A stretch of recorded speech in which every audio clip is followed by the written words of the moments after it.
So I just put this front license plate on my 2023 Hyundai Palisade. If you're anything like me, you're looking at it, you're like, how the heck do you do it?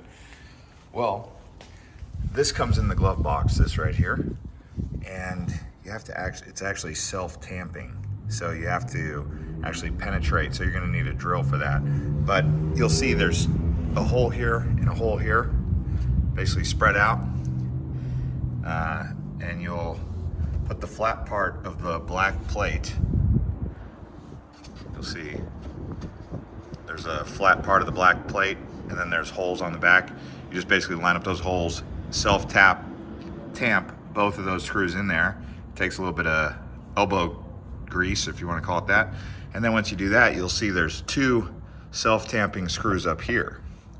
And you can kind of slide it around as, you know, to center right there. So that's how you do that. But yeah, sorry I didn't show you guys how it was done before I did it, but if you're anything like me, you're gonna look at it and be like, what the heck, how does this work? Because there's no holes. But I do know that the flat side goes on the outside. So if you guys enjoyed this video, hit the like button and we'll see you on the next one.